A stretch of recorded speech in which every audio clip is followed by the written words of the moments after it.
Okay, good morning. We'll get started in a couple of minutes. Thank you for coming this morning promptly.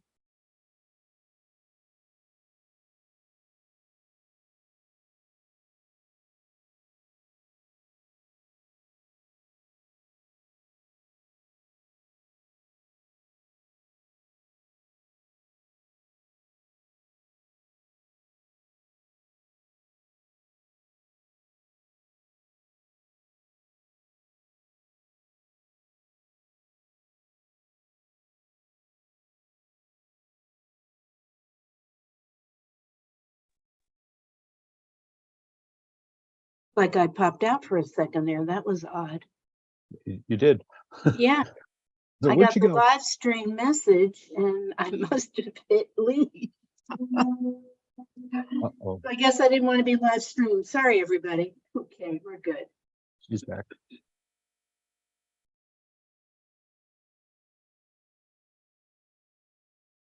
Okay, it's working.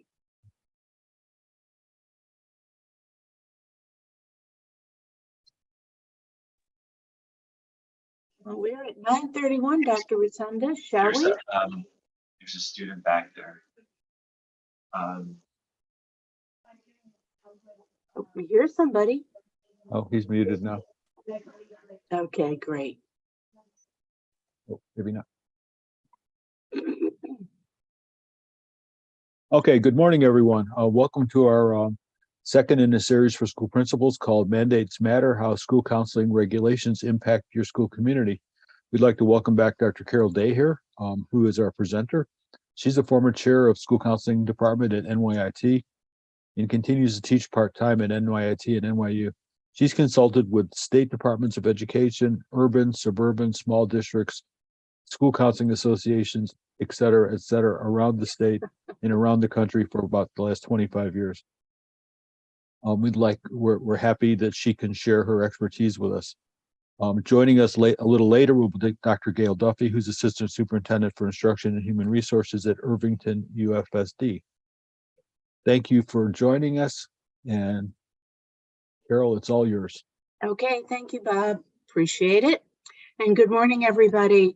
And I know while we were waiting, we asked a couple of folks, just drop in a thumbs up if you're a building principal, because we know for our building principals today, we really wanted to emphasize the power of collaboration, and for our school counselors, the importance of keeping your building administrators, your principals, your assistant principals, just apprised of what's going on. A couple of reminders here, folks, if you can, we know you're in school. If not, you're playing hooky. That's not a good thing. So if you could mute your audio for us. We're going to monitor chat. Dr. Rotunda, Bob Rotunda, NYSCA's executive director. He's going to be my co-pilot, so I can keep things on full screen for you. So he will monitor the chat. Also, we're going to use the chat feature just to drop in ideas and suggestions, even though we are over 100 and we potentially have 320 plus people registered, which means this is a great thing.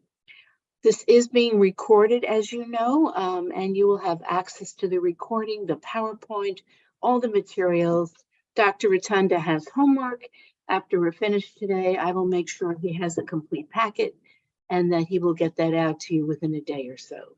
So welcome. On behalf of the New York State School Counselor Association, mandates matter.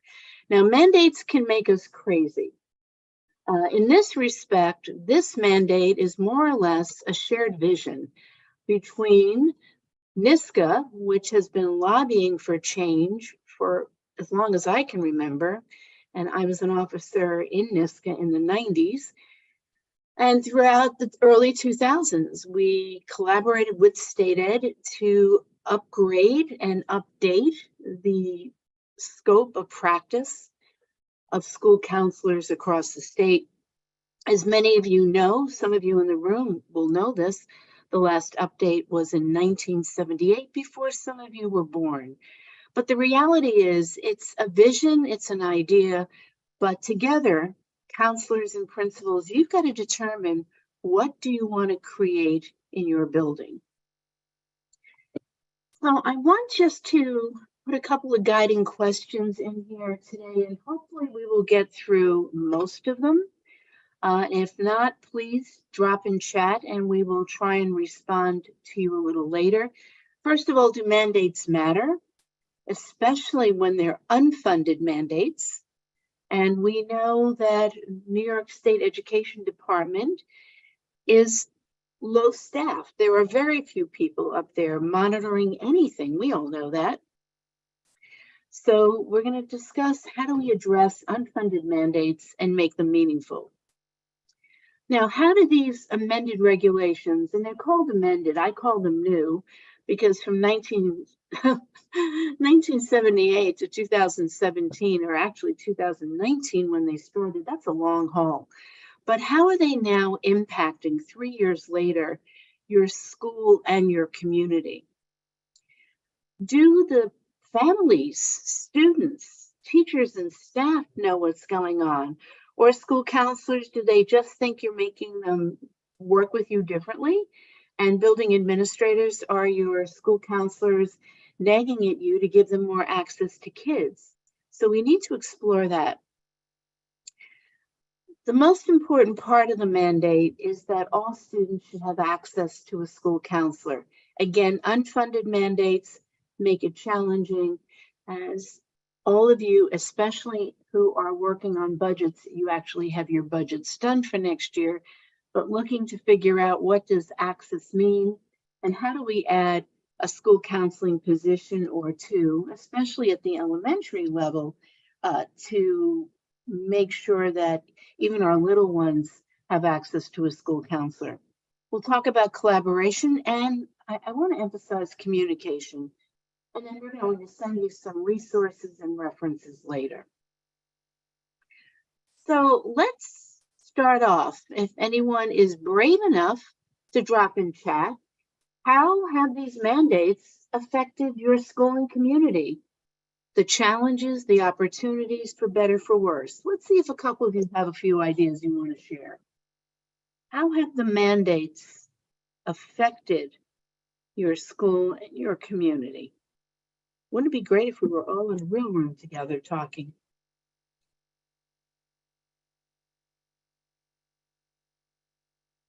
Dr. Rotunda, do we say anything in the chat yet?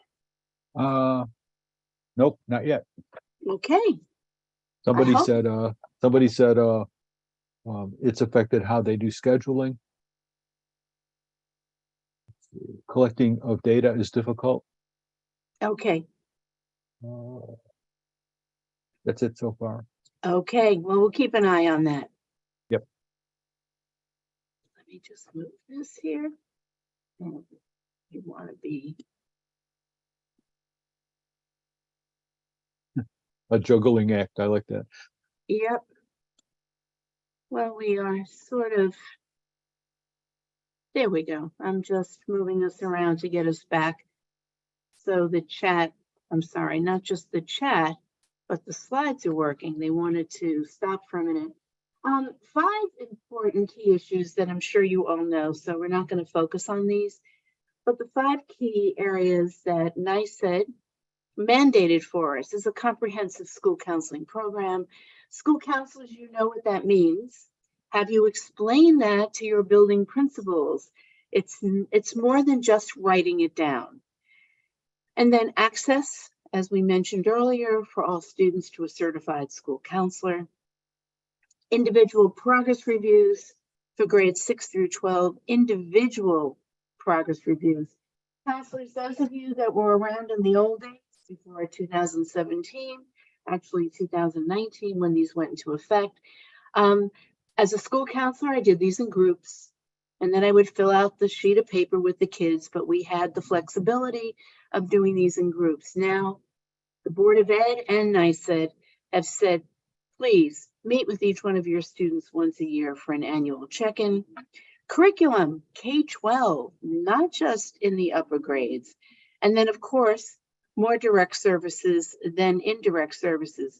We're aware at this point that this does not affect pre-K. But we have asked State Ed for an update on that. So let me just, and I'm going quickly because we have all of 45 minutes before our Q&A. What does research tell us about mandates? Well, mandates don't do it, folks, because some people will look the other way. And some of us are going to take a heck of a lot longer than others, depending upon our district resources, to get all of these components in place. It also requires professional development. Some of us, and in particular school counselors, you are not yet required to do annual professional development like your teachers are and your administrators. And we have also checked in with State Ed and said, please, folks, to make these successful, our counselors do need refreshers and updates. And thank you, NISCA. You've been doing almost one workshop a week, a month, just to keep everybody up to speed. A couple of things.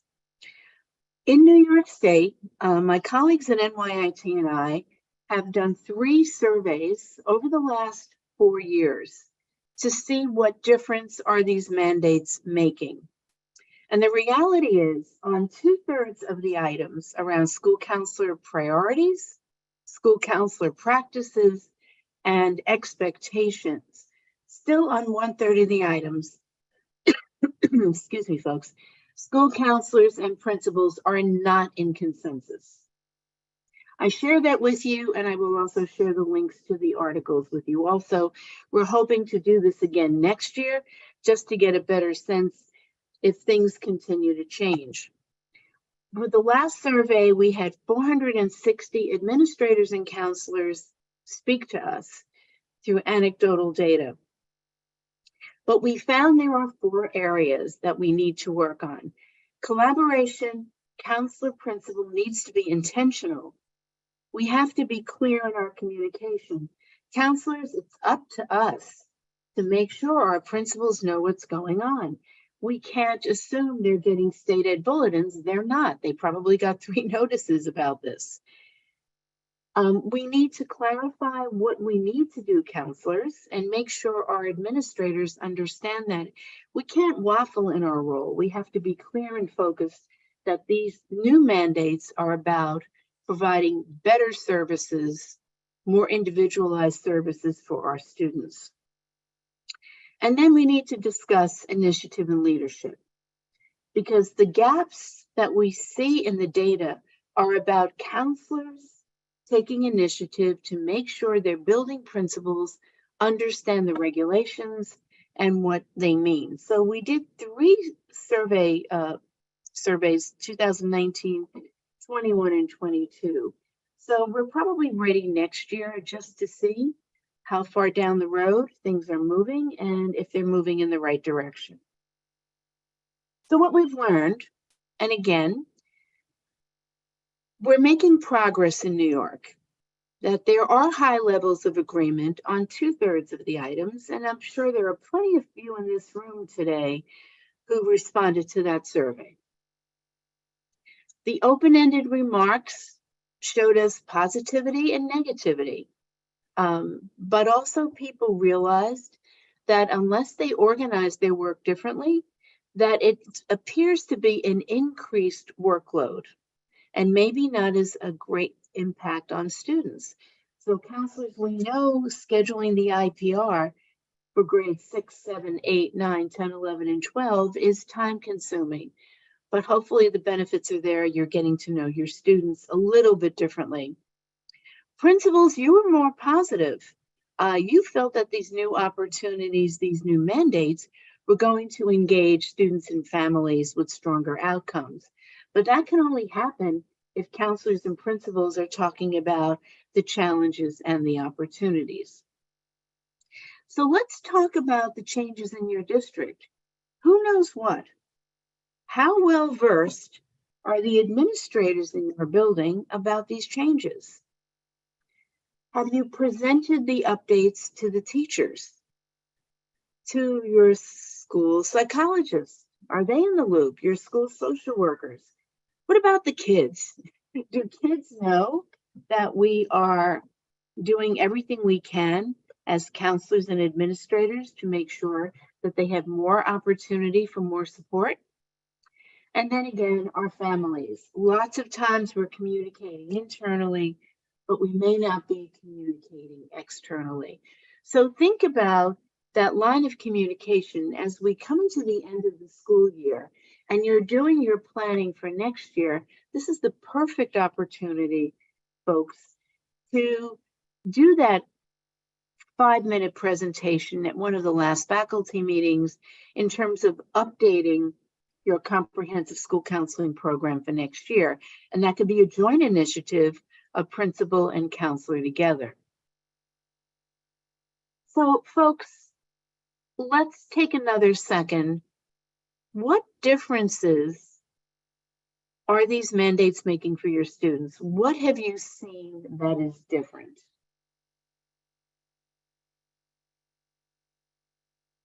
We had some good comments from the first question. Ray said the mandates have given us the rationale to advocate for a role meeting with school counselors for the IPR.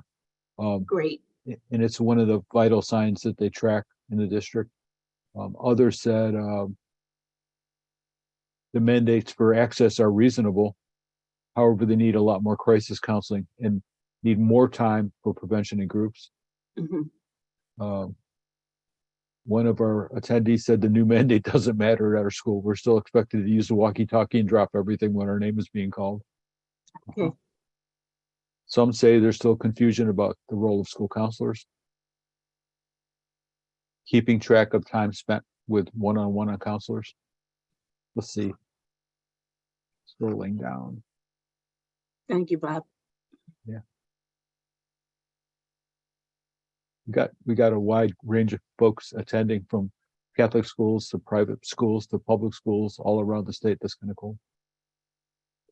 So we appreciate all of you being here. And as you can see across the state, depending upon your district, whether you're a large urban district like New York City, Rochester, Syracuse, Buffalo, Albany, or a smaller suburban district, the implementation and the resources might be different, as well as the communication. But key to all of this is the goal from NYSED, which is why NYSCA is supporting this, is that this needs to make a difference for our students. You know, our kids need more than ever before. Somebody mentioned prevention. SEL programs, besides the fact that they're mandated by state ed, also are critical and important for our students because many of them have lost 2 years of social interaction. So Bob will keep an eye on the chat. Thank you. Yeah, just so there's one comment that's the district hired lots of school social workers and tasked them with all the counseling and eliminated us counselor positions since they felt that meant we had more than enough time for all the paperwork. Right. Okay. So, and in that respect, that's a district that probably does not understand the mandates nor the role of the school counselor. And school counselors, you've got to step up and get access to your administrators and your school board and make sure they understand your roles and responsibilities, because these new mandates are serious responsibilities. So the ultimate goal, as was mentioned before, is for students to have more access to school counseling services. And let's just look at 2 areas together, the individual progress review and the school counseling curriculum, which is where your prevention work can come in, the access to all kids through those tier 1 interventions. So here's just a slide of breaking out what tier 1 would look like: district school-wide activities, IPRs, the curriculum. Tier 2, small group counseling, individual referral to resources, and small group activities. And then tier 3, again, individual counseling that could be mandated or non-mandated. But for our building administrators here, please recognize that school counseling programs operate from the same MTSS framework as your teachers. So we have lots in common in the way we deliver services for all, services for some, and then more intensive services for a few. So again, the IPR, I know everybody's aware of this. You'll have the slide. We do not need to spend a lot of time talking about it.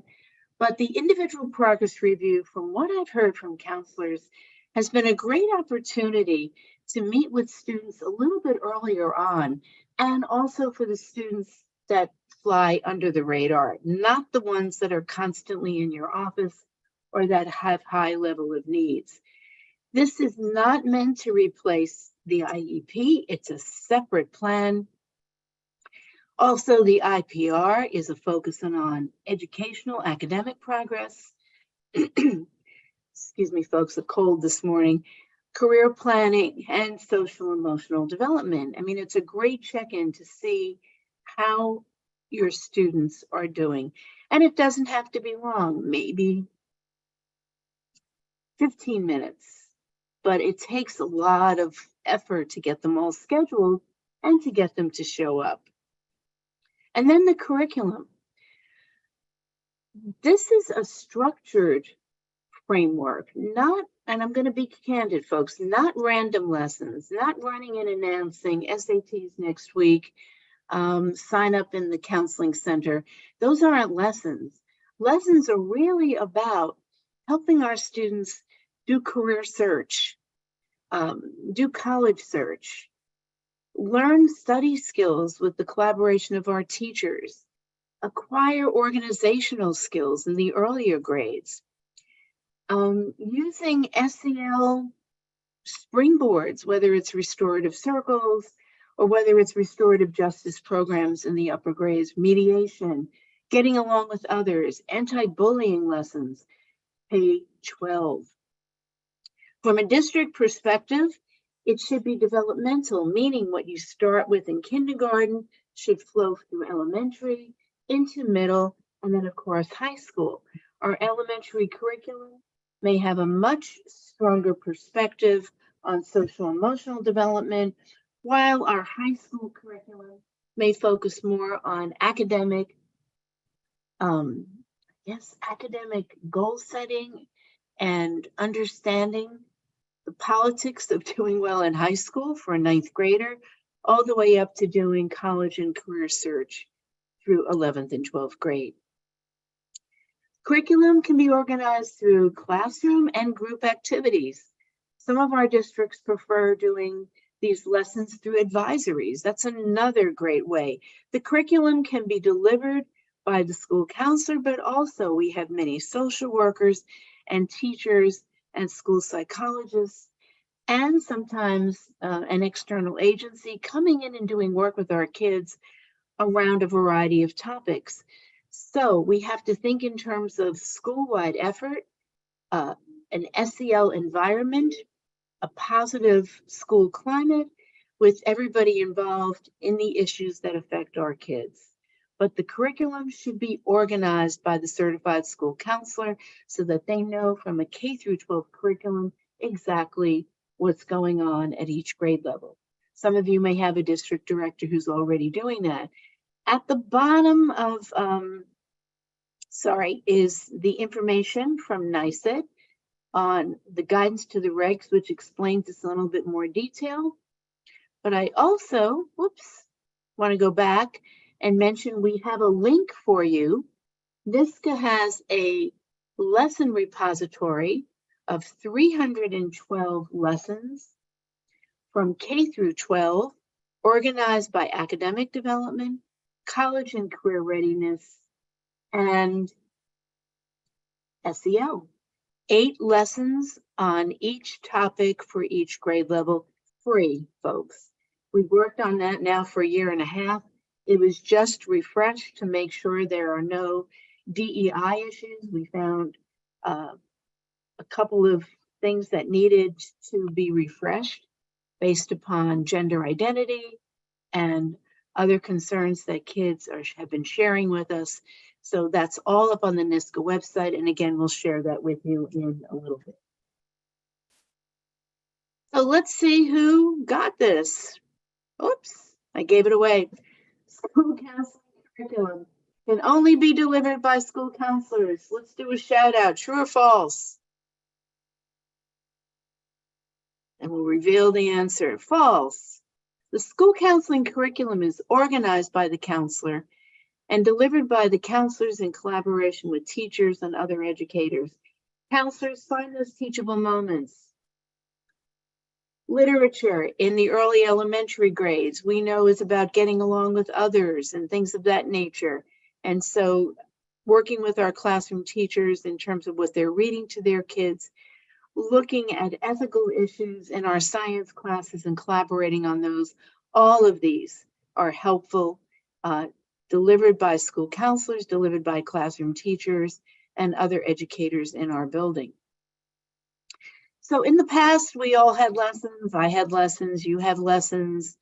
Bob Rotunda, as a school counselor, had lessons. As a district director, we try to organize them, but we really need to focus in on the three areas. And this is also an opportunity to use the ASCA standards, the mindsets and behaviors. There are 36 of them, and it helps us structure our lessons so that they have a goal, an objective, and an outcome. We're also going to share, excuse me, the NISCA template, sorry, the ASCA template that we're using for the 312 lessons on the NISCA website. NYSEG does not require a specific number of lessons. So maybe you'll do 4 lessons on SEL in 9th grade and maybe 6 lessons on college and career readiness. So again, all of these different lessons for us to make sure that we are capturing what kids need at each grade level. It's going to look different at elementary, and it's going to look different at high school, and it's going to look different at the middle. And apologize, I set a timer so I wouldn't go over here. So again, here's the slide on the NISCA repository. They were developed by certified school counselors. They were vetted by counselors, and they've been used by counselors now for way over a year. And again, here's the lesson plan template. NISCA, as well as New York City and many districts across the state, are using this template. And the reason why, because ASCA had it vetted, and it's also being used nationally. And it standardizes school counseling curriculum from one district to another. So folks, when you get together in your regional meetings, at your regional conferences, or at the NISCA conference next fall, we can do a great swap and share of lessons, because we're also hoping to grow the NISCA repository. So there it is, nisca.org. Go to the bar right under the logo, curriculum, click on it, and you'll find everything you're looking for to build a K through 12 curriculum. And just a reminder, although next week's topic is on reorganizing for next year, this is the perfect time to do it. So, only a minute off here. Sorry about the bells ringing. It's my pleasure to introduce a wonderful colleague from Irvington UFSD, Dr. Gail Duffy, who's the Assistant Superintendent for Instruction, Human Resources, and Student Services, which includes school counseling. Gail has been a great champion of getting counselors on board, and, you know, not easy, right, Gail? Not easy. Not easy. So I'm going to stop sharing and let you join us and share some of your journey with us. Thank you. Good to see you this morning, Gail. You too. Thank you so much. So first, I want to give a shout out to all of you. I'm reading the chat and I'm just holding like all of the different hats that you all wear as school counselors. And for the admins on the call, all that you're holding as well, in terms of trying to support your counselors and also meet the various needs of our buildings. And so mandates matter, but let's be honest, when they're unfunded, they can add additional challenges that as school systems, we have to figure out the best way to move things forward. So when I see things in the chat, you know, that your admins maybe aren't on board, or your role is maybe more of a disciplinary, you have to keep a walkie-talkie on, it just makes me think like part of what we all need to do as a community is get really clear on what your role is. And for me, what I've tried to do in working with Carol this year in our district is provide space for the counselors to come together and really share, like, Gail, this is what's working and this is what's not working. And all of them, including all of you, are working full and then beyond capacity. And it's that balance, right? It's that balance of, here's my role, but I also want to support my administrator when they come in and there's a crisis, or when there's a parent meeting, whatever the case is. And so it's a lot. It's a lot. And I really do feel that school counselors are the heart of why we are here working with kids. Your role is so important. And if you're not feeling that, I want you to hear it from me that we all see you. And my goal for the administrators on the call is to continue to really share that message and bring that forward, because we are only as strong as you all feel. And I really mean that as I'm kind of sharing some things today with you. And so when I think of Irvington, we're very lucky. When I look at some of the chat again, we do have a good group of school counselors. We have 2 at the elementary level. I have a K-3 building and a 4-5 building. And so this year we now have a designated school counselor in each building. We have 2 counselors at the middle school, which is a 6-8 building. And then we have 4 at the high school, which is 9-12. But as a community, we had to come together at the beginning of this year with Carol's help to identify what's working, what's not working, what do our admins know about the mandates, what don't they know? And then I was really interested in my role because I'm in charge of resources and money. So my question to the counselors is always, what do you need from me? We had some really open discussions about how counselors are polled, and they are considered, or they're expected to complete paperwork, to drop everything for crisis. And like, I kind of, as I was getting to know the new regulations and mandates, maybe we need to look at within Irvington, the role of the school counselor and who else could be pulled into different conversations so that as a counselor, you're able to do your work. Now, I don't have a magical answer for that, I'll be honest. I think every building needs more staff, to be, quite honest, and more resources. But how can, like, I took it on my shoulders, and Carol helped as well. How do we talk to the principals gently to say, if we're truly following the regulations and the mandates, we might have to look at how often are you pulling a school counselor out to help you support a student in crisis versus giving the counselors the time they need to get everything else done. I don't have a magical answer for that either, but we are having those discussions. So a couple of just things when I think about curriculum, we are offering counselors summer curriculum days where we are only going to focus on SEL. Now, only SEL is really everything we all do, but we're going to use the resources that Carol shared today. I also have a lot of resources from CASEL, so that's a framework that we use in Irvington. And the counselor said, Gail, we want to work on curriculum, but we need the time. And so that was one thing I could take off their plate. So we scheduled some counseling days over the summer. I'm paying them to come in, and I'm sitting with them full day to just go through things, because from what I'm hearing from my counselors, it's overwhelming. Of course, they want to be more in the classroom. They want to create all these beautiful lessons. But I think Carol mentioned it before. The role of SEL should not only be counselors. And I'm sure all of us have staff in our districts that think, you know what, the counselors, like I'm thinking the K-5 level, the counselors can teach that. Yes, and so should you as the classroom teacher. And so I'm having a lot of discussions with our classroom teachers on, if we have programs, which part will you do and which part can our teachers do? And so that's an ongoing discussion. And for the most part, my K-5 teachers get it. But there are some that are like, you know what, no, the counselors, that's their role, I'm doing this. And so that's elementary. Middle and high school, completely different situation. Our counselors do get into classrooms, not as much as they want. They are doing different topics, but they want more help. And so that's kind of the focus of the curriculum days this summer. To my knowledge, it's the first time our counselors have ever been offered this. And so I'm really happy to take one thing off their plate and say, you know what, let's sit down together this summer and let's do some good thinking. Social media came up as a topic at middle and high school. Counselors were sharing with Carol and I a lot of the one-on-one sessions, and we know social media, it can be wonderful, but it also can create a lot of tension and stress and anxiety for our students. And so the counselor shared, Gail, there's a lot going on. There's a conflict outside of school.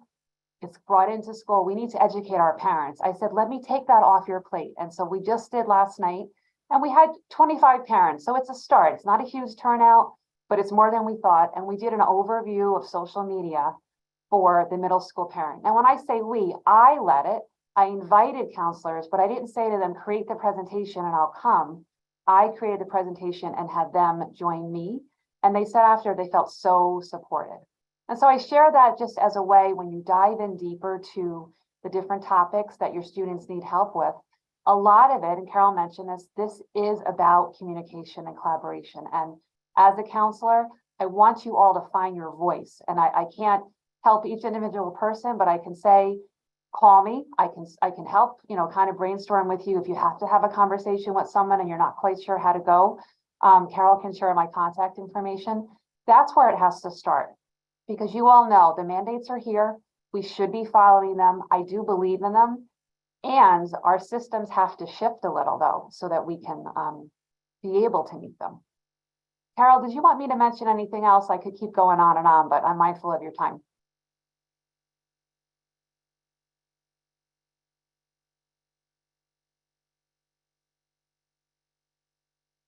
You're muted. You're muted, Carol. Unmute. Gail, no, that was wonderful. And really, it set the stage for what people need in this room. So every counselor needs an advocate in their district. And fortunately, your counselors are blessed to have you. But folks, you need to find one if you don't have one already. And you need to be that voice. Counselors, you've been trained as leaders and advocates. We can't just sit back and say, well, there's nothing I can do. We've got to continue to find advocates, whether they're teachers, administrators, I hate to say it, PTA, community members who can help, and students who can help be the voice that you need. The other thing I'm going to suggest is, I know it's difficult. Thank you, Sharon. We have to believe in what we do. We do, and we have to believe it as much as we can and be passionate about that and convince everyone that this is the way to go. But Gail, I really wanted to say thank you because your voice makes a lot more difference than hearing from those of us that are not in schools right now. And that makes a huge difference. So folks, I'm going to, and again, this is being recorded. So counselors, share this with your principals. You can share this recording with your counselors. We've got about 10 minutes and then we're going to go into Q&A. And folks, please, all those questions that you have or ideas or concerns, please, let's see if we can do some processing. Here is a really good toolkit. And again, you'll get this from us shortly. Enhancing the principal-school counselor relationship. This is the updated one. There's a lot of ideas and suggestions around effective communication, but I want to be honest with you. The basis of this toolkit, it's not the one from 10 years ago, is about equity. That, school counselors, is the message you need to communicate. This is about equity and advocacy for the kids who are not getting served, and that's why we have these mandates for whatever they're worth. Recommendations. Counselors, please figure out a way of making your principal a partner. Doesn't have to be your best friend. Carol, I only had one, but yes. you mean to be sharing your screen? Okay, it stopped. Let me do it again. I apologize, guys. I'm getting carried away here. Sorry. Here we go. Sorry about that. Let me go back up. Again, here we go. The College Board toolkit, which you'll get from the slides, and then counselors establish the relationship for partnership. Principals, your responsibilities continue to change dramatically. Counselors also, we all have to figure out how to get the job done. There's only so many hours in the day. Counselors, you are the trained communicators. That was the basis of your group class. not just group counseling, but also group facilitation. Use them, use what you know to make sure everyone in the building understands these changes and goes with them. The basic changes, again, I'm not going to repeat this slide, are the 5 things, the comprehensive program, all the way down to making sure that there is somewhat of a curriculum in your building. And as Dr. Duffy mentioned, they're building theirs this summer. They've got lessons, and now they're going to pull them together. Every one of you has lessons that you deliver, but now let's put them together, make them sequential and developmental.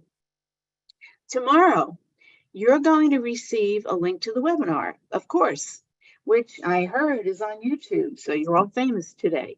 IPR resources, we've got a couple of sample scripts for you, some templates, the Ask a Lesson Plan template for those of you that want to start shifting your lessons over, the presentation, and we'll also follow up with you and make sure you have the guidance to the regs. Counselors in particular, that's a great piece to share with your administrators. They got all of 3 memos on this. That was it. But we did get a promise that it's going to go out again in the back to school memo this year. Okay, I'm going to ask all of you, as will Dr. Rotunda, to give us feedback. I'm going to drop this in chat because that's how we figure out from week to week what else our counselors and our principals need as we go ahead next year and do some planning. And we will drop that in. Let me do that right now. So you can provide us with some feedback. And thank you for those of you.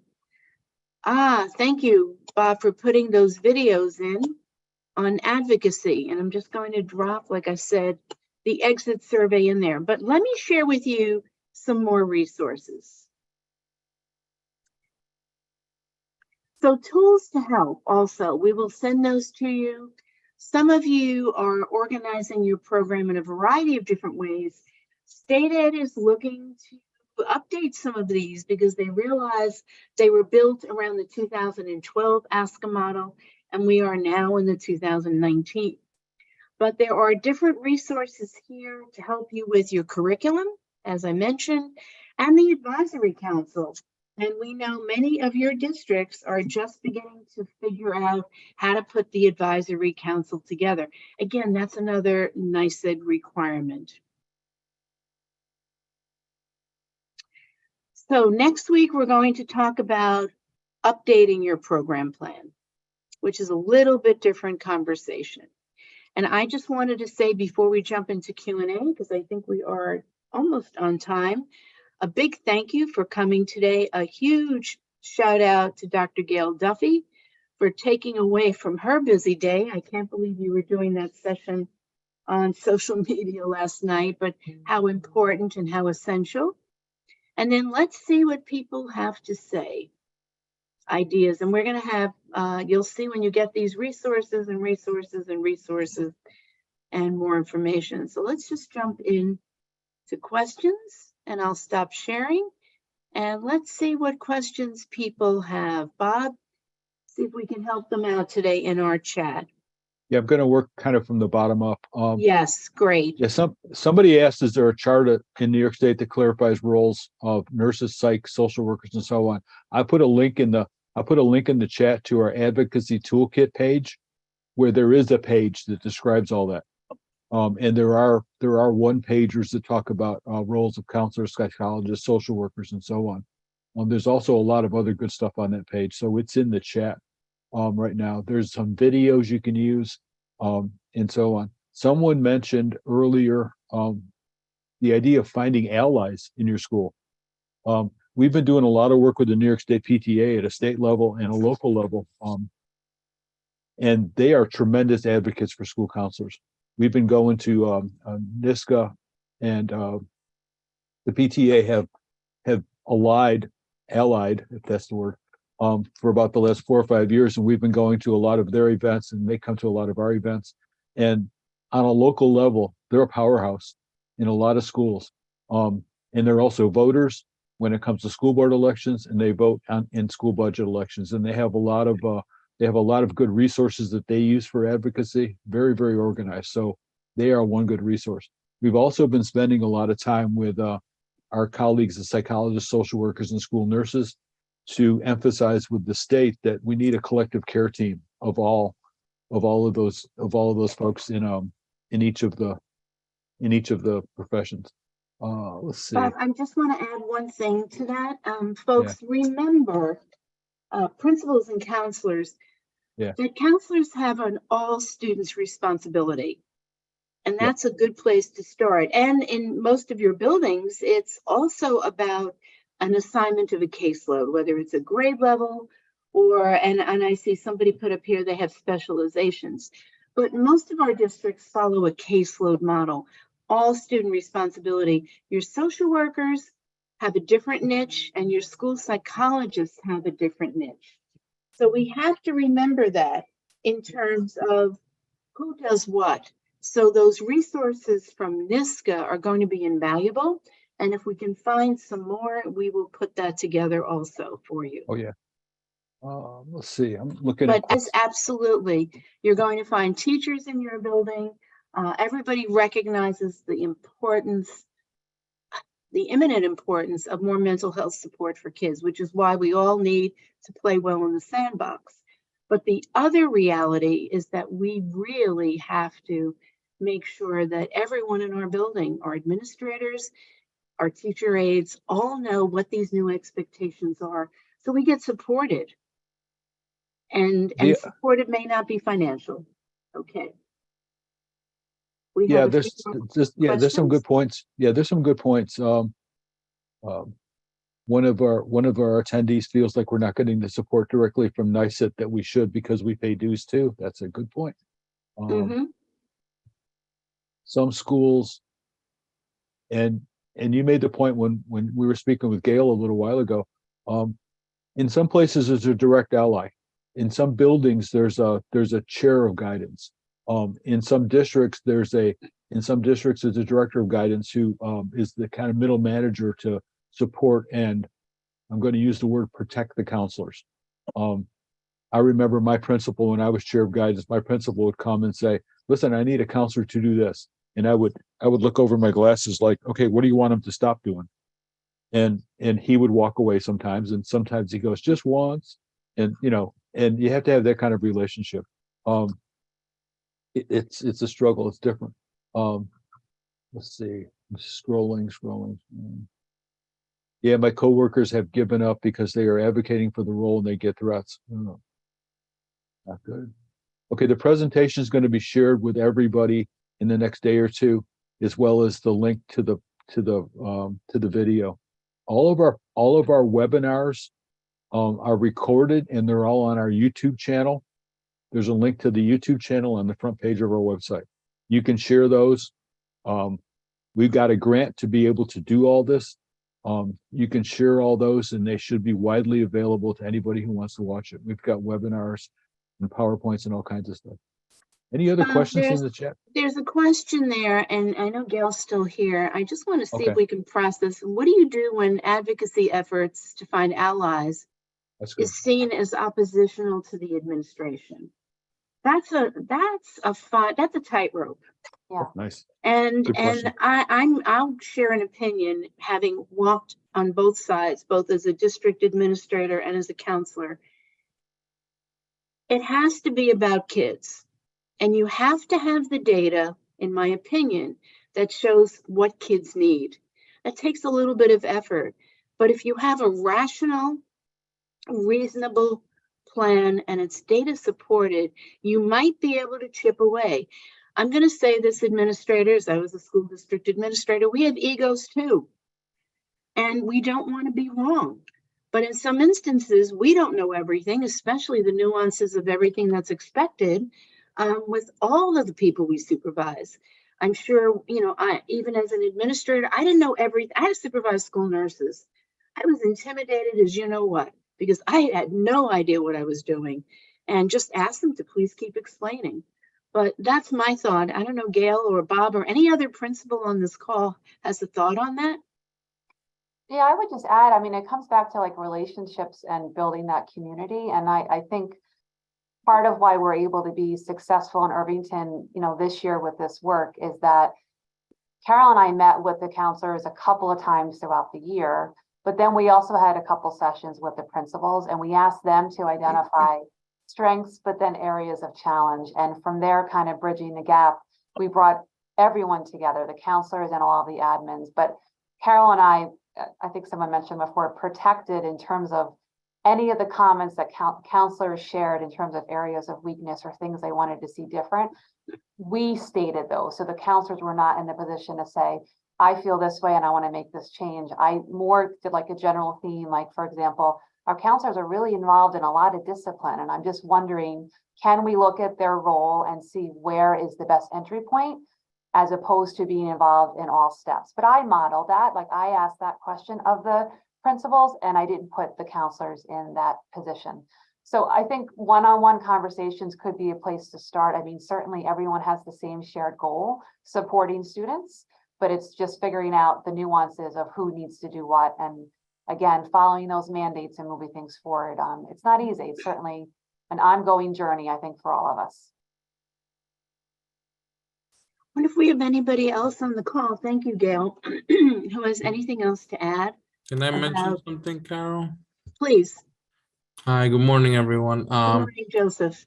So I've been a school counselor for a couple of years now, and I recently, actually this May, I should be graduating with my SBL and SDL, because I do want to move into leadership within our field of, counseling, to be more of an advocate, for a role and all of that.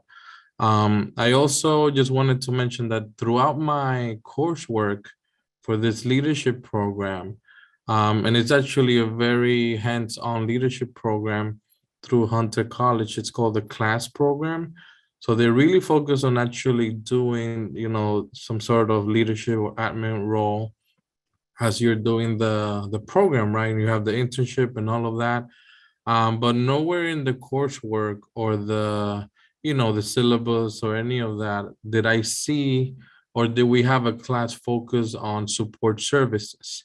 You know what I mean? So I think we need to take a step back, not just because we're trying to catch admins when they are already in the role and they already have so much in their plates and they're dealing with so many things, that I think this education of the different roles in the school should happen a little bit before. And if we can target those leadership programs, I think it will really make a difference, because you're going to have people coming into leadership positions and to be admins that will come with this knowledge, right? And then we don't have to backtrack and try to, oh, by the way, this is, how this role should be exhibited in your school or should be carried out, So that's one point I wanted to make, that maybe we want to also target those leadership programs so that they can include something.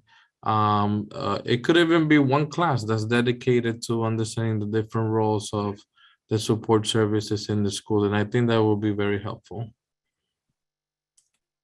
Joseph, thank you. That is an excellent point in terms of having that one class together. And if there's a school counseling master's and a leadership master's, bring them together for a class. That would be invaluable. So thank you for your comments. Let's see if we have anybody else. Ray, you posted something there. Folks, I do want everyone to know that you're going to receive the chat also. So you'll be able to see everybody's comments and all the information that was shared also. And Gail, thank you. That's right. You are at Hunter in the leadership program. Bravo. Okay, that's going to make a difference. Oh, that's wonderful, Gail. Do you mind sharing your email? I would love to connect. Yes, I'll put it right in the chat right now. No problem. Thank you. Cool. And folks, I know we want to wait for those newly minted administrators to get out there and collaborate with us, but we have to keep thinking, counselors and administrators, and it goes both ways. What can we do to team and collaborate and partner, again, for the sake of kids, to show why what we're doing is valuable and important? Let's see if we have any more comments or questions, because I know we're still in our Q&A time, but we want to make sure everybody gets that opportunity if they have one more before we wrap up. Aaron had a question. Can we put together a council directory? What do you mean, Aaron? Oh, if you're a NISCA, that's a great point, Aaron. Aaron said, can we put together a council directory? If you're a NISCA member, we have a platform called the NISCA Community, where counselors get together, share information in different groups, whether middle school, high school, elementary, or counselor educators or whatever. And that's accessible to NISCA members. So that does exist. And you can see the 1,600, you can see information for the 1,600 members in NISCA right in there. It's called the NISCA Community. I'll put the website up. Gotta find it. Well, I want to say thank you if we don't, sorry, guys. We don't have any more questions. I just want to say thank you. And Gail, thank you again for coming today. Bob, any last words of wisdom?